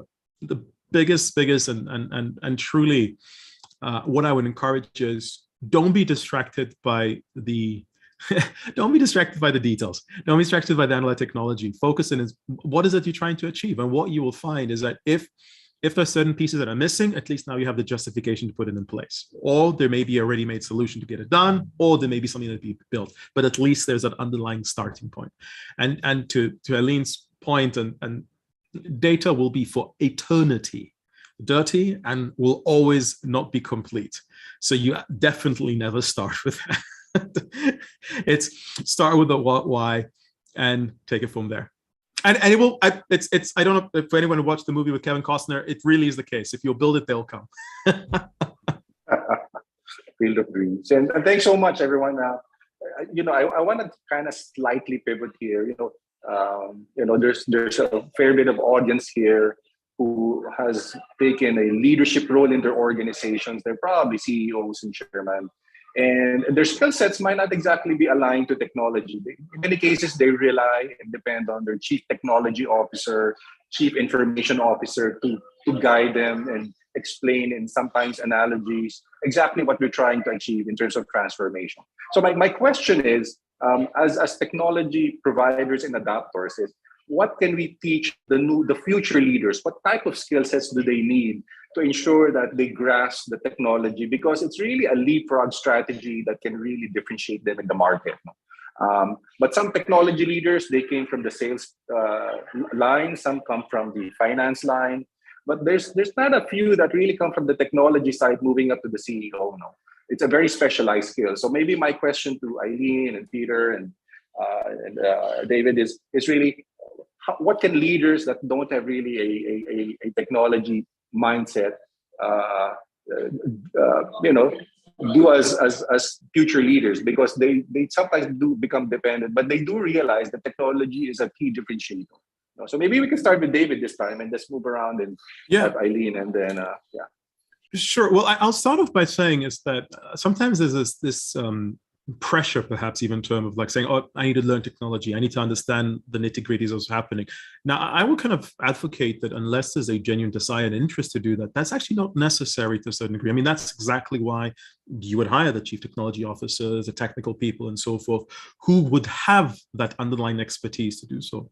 What I would say, though, is extremely important is really an awareness of what is possible and the awareness of and the realization of how technology is being used. Because the question to the C-suite would be more in terms of, is this the path we want to take? Is this within our underlying tolerance? Like, for example, for the longest time, just to give actually also some case of Philippines, but to give an example of Singapore, there was a resistance of using cloud. But the resistance was in terms of, let's say, security and so forth. But the resistance, is, in my opinion, and as things have changed, was misplaced. Because it was more of a question of like, oh, because it's we want to make sure that there are controls. Well, the reality is that the technology has changed it. It's not that controls weren't there, but how controls were put in place are different. So where then the skill sets are really important from the executive point of view is in that appreciation and the realization and being able to challenge and ask those questions of, okay, let's work those backwards and saying, while the technology and the toolings are now different or new and so forth, how do they meet those underlying business objectives and the goals? So to me, that would be one of the critical components that are needed. And like I said, leave the devil in the details, the technology one, unless it's of interest, to those which come with the expertise and the accountability to do that. Oh, Teddy, you're on mute. Thank you, David. And any inputs, Paul and ILEEN, pertaining to the leaders of the future, the presidents and the CEOs, and their ability to grasp, learn, and adopt and embrace technology as it becomes a strategic proposition for their business. I'll jump in first. It is somewhat of a loaded question. I don't want you to go out and tell your kids to study exactly what I say now at university.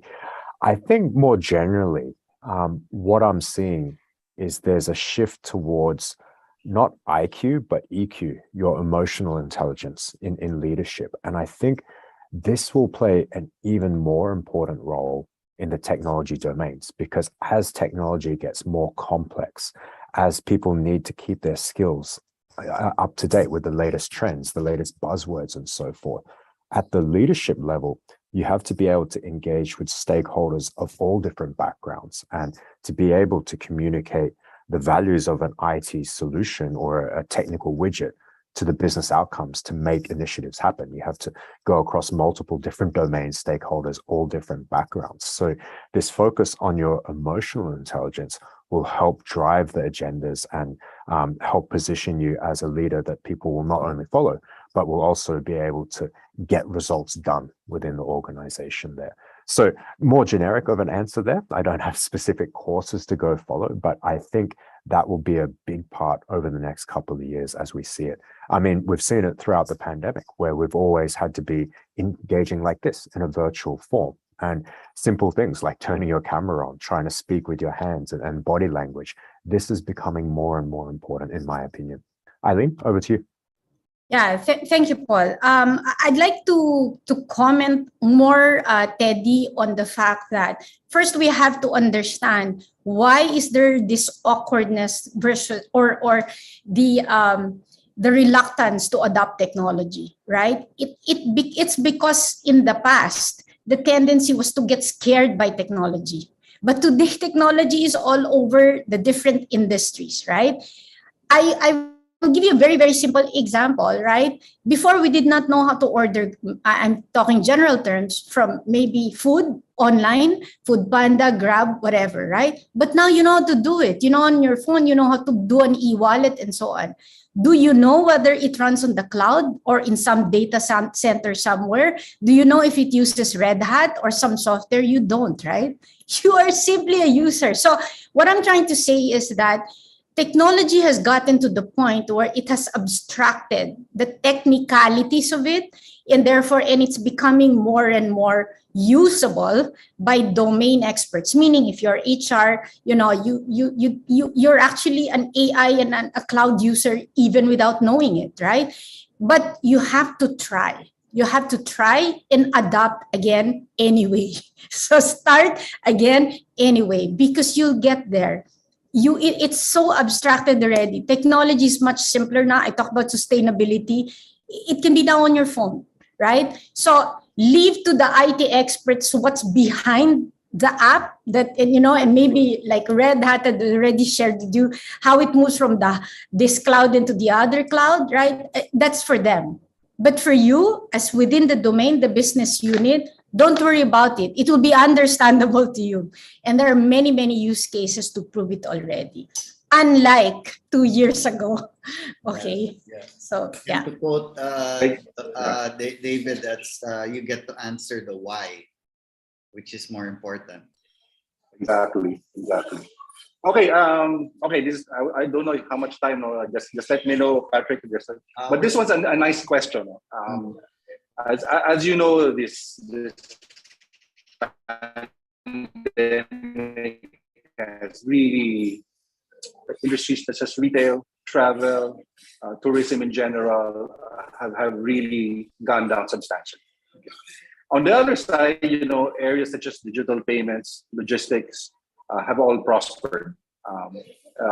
So my question to the panel is, we also felt as in the general public that the social services that our government was providing, because it was face-to-face, was there. But as these offices were shut down because of quarantine reasons, the social services was not even available to the general public. So my question is, there's a lot of suggestions in terms of what the government can really use on technology. Is maybe what type of policies do you think can be changed as we move forward? Because it opened our eyes to the urgency that these policies may be a little antiquated, that it was in a different time, in a different place, that given the current pandemic, wherein emerging technologies were essentially upfront, maybe it's for them to transform.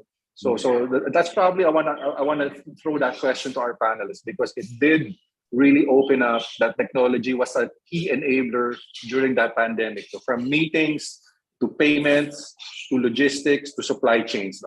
And what policies do you think will further help our government in terms of embracing technology and improve our social services? Okay, I know it's kind of long, but I guess you know what I'm trying to say.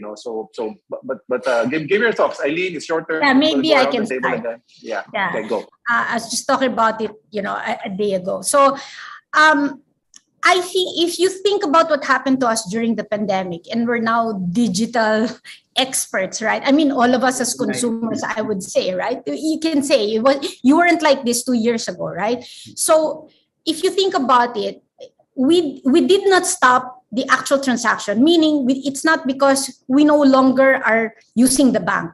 What actually has changed is the channel we consume IT, or we consume the service or the offer, right? So if you go to social services, I think the policy and the mindset needs to change in terms of the channel. Meaning, do you want to incent an e-payment?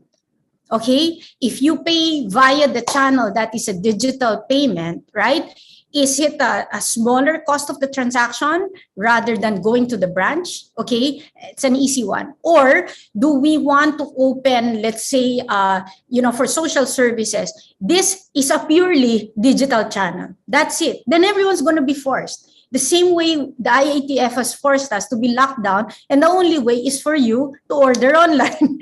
You use exactly the same principles we learned during the pandemic to apply it to the policy, okay? And then of course you'd be surprised how many you can crowdsource, as brainstorm with the different personas in the business, and they're willing to help what kinds of policies are there. But the governance has to be very clear, right? And the political will has to reflect in, where incentives are whether branches can only do certain transactions and therefore all the rest will go to a digital mode. So we need to be very deliberate about that. If we want to pay, is it only possible through e-forms? In Australia, you want to apply, it's only e-forms, nothing else. Okay.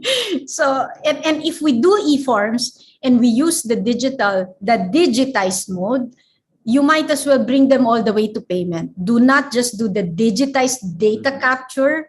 It's got to be all the way to completing the transaction, right? So, yeah. Thanks, Aileen. Okay, we'll just mix it around a bit.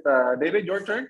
Yeah, no, Union Bank was front and center during the pandemic. You were ahead on the transformation, which obviously you took advantage that people were adopting your platform. So kind of just give us your thoughts on that. No, absolutely. And being ex-government myself, I would say this is a absolutely phenomenal opportunity for governments, which I literally urge them not to miss. Where if I borrow the tech term is customer obsessions, they need to look at citizen obsession. There is a genuine opportunity to fundamentally revolutionize how we do citizen engagement from, I would say payments is solved. Payments is solved. We can do it. It's easy. It's done. I would say from anything from your passport applications, ID, filling out forms, tax, everything can be done digital. Now, whether you want to go from a policy perspective, such as UAE, which effectively have put a KPI and a band on paper. So they actually have, I think by the next 2 years, they say, we're going to ban all paper in the government. I personally would be very happy for that one. Or if you want to ban signatures, I'll also be very happy on that one, especially as all my signatures are always different. But my point coming from is things only really, really push when there's an underlying goal to achieve. The technology is here. Whatever piece is needed, now it's that impetus and realization that it can be capitalized and it can result in phenomenal efficiencies and benefits within the governments and the organizations that work with them, and ultimately the citizen on the ground. So again, I absolutely. What did Winston Churchill say? Never let a crisis go to waste. Don't let the crisis go to waste. Yeah, I totally agree. The opportunities there. And I'm sure the general public will definitely benefit by adopting technology just for the convenience and the ease of it doing, rather than going to the office itself and doing it paper. Yeah, that sounds exciting. We get to talk to interesting incoming Secretary Ivan Uy. Secretary Ivan, and ask his thoughts, Patrick. Yeah. So, Paul, any last inputs so that so we kind of get your inputs as well, and the question pertaining to the government's adoption of technology and No, thank you. 2 quick stories. I'm not going to comment on what the Philippine government should, but I'll speak from my experience in Singapore during the pandemic. One thing that the government mandated here is really we have a trace together application on your mobile phone for contact tracing. You have to check in everywhere. All digitized, which is fantastic, but you have to make sure that you're not marginalizing certain communities or demographics, elderly people, for example, right, who aren't great with mobile phones. So what they did is they also had Bluetooth tokens that you could apply for and still use the same technology to check in and check out. So if we're going to force people to go to 100% online payment, I fear for that phone call from my mum asking me, how do I make that online payment? Second thing here is, everything is going digital, but are we actually solving a problem? Are we making life easier? And not a government related example, but I'm here today in our new office in Singapore. We're on level 45. If you've been to Singapore, it overlooks Marina Bay Sands. I don't have the view today. I've got a closed office here. But to get into the office, we have to generate a QR code on our mobile application to go through the turnstile. Now, we have to generate a new one when we come in to the office and when we leave. Sounds really secure and great. It's one-time pin on my phone. But the reality is, in level 45, I get into the lift to go downstairs to get lunch.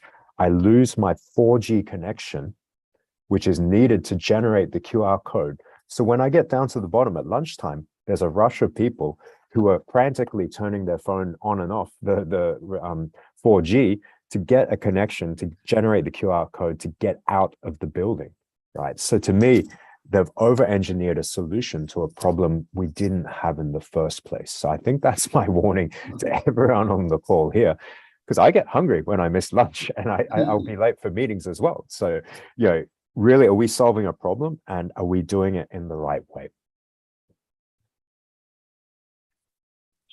Thanks, Paul. That's very helpful. Okay, maybe this is my last question around the table, and you can probably also provide your parting words to our audience, which I think they really appreciate that your insights and suggestions are something that they can take away. And Teddy, we have some questions in the Q&A. I'd like to share.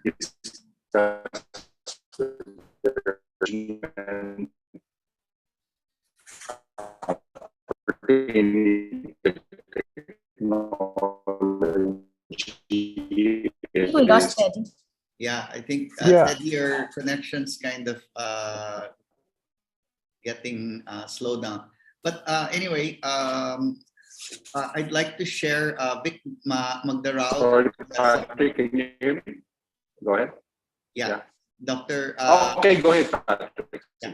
So Vic Magdarao here has a question. You wanted to say something, or Dr. HARDOON or David. So you shared some very interesting development needs in your slide, policy reform for economic dynamism. How would you assess the 21st century skills of the current Filipino workforce? Sorry, yeah, I'm breaking up.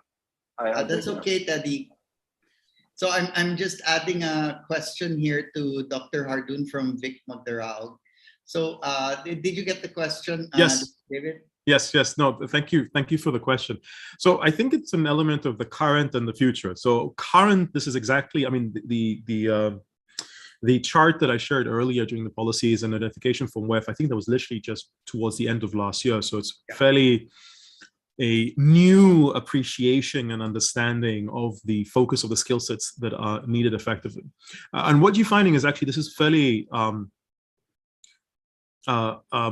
well received by the vast majority of higher education academic institutions from University of Philippines, AIM, etc., and so forth, which are really starting to incorporate that on both fronts, which is quite welcomed, both from the STEM perspective. So I know nowadays when they're focusing on, let's say, training data-related skill sets, cloud computing, data science, and so forth, there's an appreciation and a focus on the slightly softer skill sets, the creative one, the engagement, the business related in terms of how do we make sure we effectively operationalize it. And this is also coming from the learnings and personal experience when you're seeing people presenting perfect solutions, but there is a break in terms of, well, how do we use it? How do we operationalize it? How do we put it in place? So I would say in the Philippine workforce, you're finding this now being introduced from an academic perspective. You're finding more and more for example, Union Bank of the Philippines, we've also been doing this publicly, working in AIDP, so it's AI Institute, of prolificating skill sets and capabilities and appreciation of technology across the workforce. And this is going back to one of the earlier questions, whereby you don't need to become a technologist, but you do need to have an appreciation of technology effectively, an appreciation of what can be achieved from that. And then finally is how to cascading the new type of potential roles and skills across the entire workforce. And one example that I've mentioned, and there are others, such as Connected Women, is a good example of that, when they're actually providing to potentially low demographic, specifically women, in providing annotation, tagging, and labeling requirements for a lot of those data technology related functions and applications upstream. Thank you. Teddy, you're back. How's your... Yeah, I'm back. I lost you for about a minute there. Sorry for that. And that's okay. So there's also another question from Vic. I hope we still have some time. This is for ICT. So she shared a slide which showed the impact of people skills, which is now on the downtrend given the Philippine business operating environment. How do we square this with 21st century skills? So ICT, what do you think? I'm not sure I had the chart. Maybe he was with was it with David on the 21st century skills? But maybe I can just quickly comment and I can pass on to you, David, right?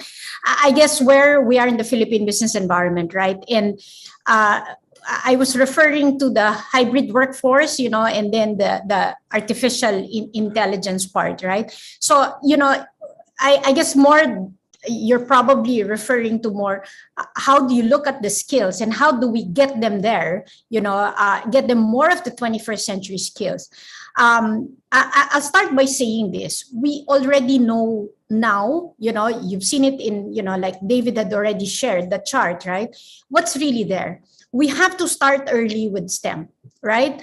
And early in school, right? So I'll give you an example. IBM, we have part of our CSR that's working with junior, senior high school students. And I join anyone who wants to be part of it as part of the ecosystem.